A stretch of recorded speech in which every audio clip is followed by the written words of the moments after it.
सिंगरौली में घटित हुआ एक हत्याकांड की कहानी तड़पती हवस से हत्याकांड तक के सफर को बयां करती है।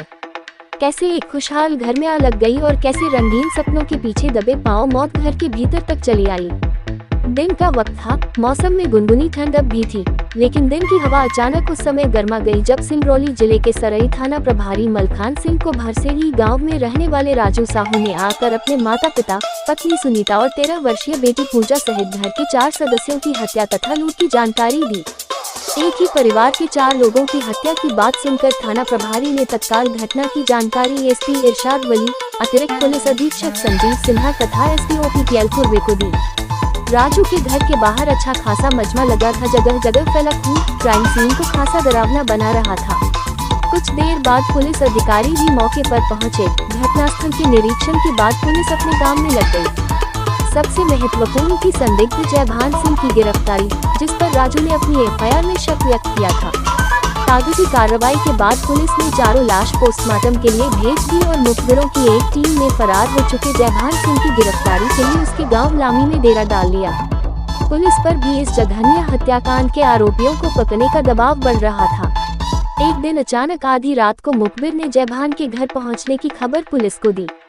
सूचना मिलते ही टीआई ने टीम के साथ मिलकर जयभान के घर को चारों ओर से घेर लिया। अपनी पत्नी के साथ सो रहे जयभान को जैसे ही खतरे की भनक लगी, वह खेतों की तरफ भाग निकला। पूरे इंतजाम के साथ आई पुलिस की टीम ने उसे जल्द ही पकड़ लिया और थाने ले आई। थाने में उसने सामूहिक हत्याकांड और लूट में शामिल उसके 2 साथियों के नाम के साथ पूरी कहानी बताई। घटना के बाद गांव वालों का कहना था कि डकीने में मिली माया छत्रपति के परिवार का काल बनकर आई थी। गांव के लोगों के अनुसार पहले यह इलाका डकैतों से भरा पड़ा था, जो पुलिस से बचने के लिए अक्सर अपनी लूट का माल किसी पहचान के सहारे खेतों में दबा देते थे। ऐसे में कई बार डकैतों के मारे जाने, पकड़े जाने पर या उनकी जेल से छूटकर वापस आने तक वह धन या तो किसी दूसरे के हाथ लग जाता है या खेत की पहचान का चिन्ह ही उस समय तक नष्ट हो जाता है, जिसके कारण वह धन जमीन में ही गड़ा रह जाता है। गाँव वाले ये भी मानते हैं कि ऐसा धन हर किसी को नहीं फलता, जिसको फलता है वह राजा बन जाता है, वरना सब कुछ नष्ट कर देता है। सुनीता चाहती थी कि उसका पति राजू सारा काम धाम छोड़कर 24 घंटे उसके साथ रहे, उसकी तारीफ करे और वे बाहर घूमने जाएं, लेकिन राजू ने ऐसा नहीं किया। तभी वह बेशर्म बनकर राजू से अंदर कमरे में चलकर सोने का कहती भी तो राजू जवान हो रही बेटी के साथ जाकर सोने का कहकर उसे टाल देता। ऐसे में सुनीता के पास कोई और चारा नहीं रह जाता था कि वह अपने तन मन की आग में रात भर सुलगती रहे। सुनीता के जिस्म की आग एक दिन इस तरह से पूरे घर को जला देगी, इस बात का किसी को अंदाजा तक न था। छत्रधारी साहू के पड़ोस में रहने वाले रामाश्रय यादव के घर उसका रिश्तेदार जयभान सिंह रहने पहुंचा। जयभान जब घर के बाहर बैठा था, उसी समय सुनीता वहां से निकली। सुनीता की सुंदरता और उसकी मस्त चाल देखकर जयभान ने न जाने क्या भाप लिया कि वह बार बार रामाश्रय के घर आने लगा। इस दौरान उसने सुनीता के ससुर छत्रधारी से भी थोड़ी जान पहचान बना ली। सुनीता के नजदीक पहुंचने के फेर में वो छत्रपति के घर भी आने जाने लगा। सुनीता ने भी जयभान की आंखों में उसे देखकर उतर आने वाले खून को जल्द ही नाप तौल लिया।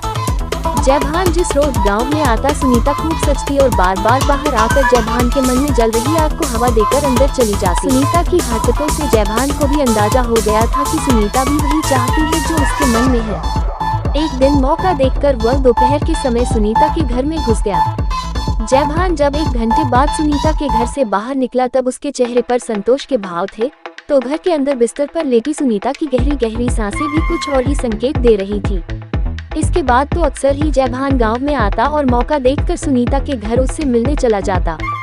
उन दोनों के लिए मौकों की कोई कमी भी न थी। पति सुबह होते ही होटल खोलने दूसरे गाँव चला जाता था और सास ससुर खेत पर। घर पर रह जाती केवल बेटी पूजा, जो दोपहर होते होते सहेलियों के साथ खेलने निकल जाती थी। घर पर कभी मौका न मिलने पर सुनीता भी अक्सर किसी बहाने से गांव के बाहर एकांत में प्रेम मिलन के लिए पहुंच जाया करती थी। प्रेम संबंधों के दौरान जयभान ने सुनीता से कहा कि वह उसे रानी बनाकर रखना चाहता है। इस पर सुनीता ने कहा कि रानी तो मैं अब भी हूँ, महारानी बनाने की बात करो। जयभान पर भरोसा करते हुए सुनीता ने बताया कि मेरे ससुर को खेत में सोने से भरा घड़ा मिला है, लेकिन कंजूस उसे अपने कब्जे में छुपा कर रखता है। ये मर जाए तो कल मैं सोने की बनकर पूरे गांव में घूमूं। क्या कह रही हो? सच कह रही हूँ, लेकिन ये बात गांव में किसी को पता नहीं है। घर में भी हम चार के अलावा बेटी पूजा को भी नहीं बताया कि कहीं वह नादानी में किसी को बता न दे। फिर तुमने मुझे क्यों बता दिया? तुम्हारी बात ही कुछ और जब तुम्हें अपना देह सौंप दिया तो दौलत देह से बड़ी थोड़ी न होती है। इतना कहकर सुनीता शर्माती हुई जयभान की बाहों में एक बार फिर सिमटने आतुर हो उठी। इस राज को जानने के बाद जयभान का मन सुनीता के जिस्म से निकलकर उस दौलत पर फिसल रहा था जो सुनीता के ससुर को खेत में मिली थी। उस रोज वह बेमन से सुनीता के मन की इच्छा पूरी कर अपने गांव चला गया, लेकिन उसके दिमाग में अभी धन घूम रहा था। पहले उसने धन को पाने में सुनीता की मदद लेनी चाहिए, परंतु वह जानता था कि सुनीता ऐसा नहीं करेगी। जयभान बस किसी भी तरह धन पाना चाहता था। इस बीच उसकी मुलाकात गांव के छठे बदमाश बब्बू सिंह व सत्यनारायण तिवारी से हो गई। उसने उन दोनों को पूरी बात बताकर अपने साथ लूट के लिए तैयार कर लिया।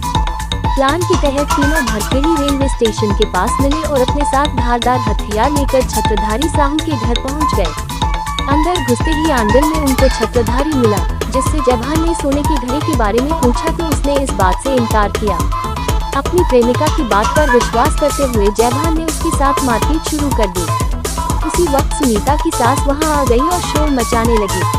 पकड़े जाने के भय से तीनों ने मिलकर उन दोनों की चाकुओं से गोदकर हत्या कर दी।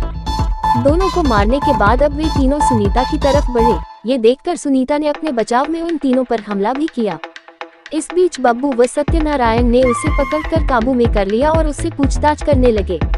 सुनीता से जानकारी न मिलने पर उन्होंने खुद ही धन को खोजने की सोची। इससे पहले उन्होंने सुनीता को भी ठिकाने लगा दिया और सोने के घड़े की खोज शुरू कर दी। इस बीच सुनीता की बेटी पूजा भी आ गई और उसने जयभान को पहचान लिया, इसलिए तीनों ने मिलकर उसे भी मौत के घाट उतार दिया। घर में जो कुछ भी मिला उसे समेट कर वे वहां से भाग निकले।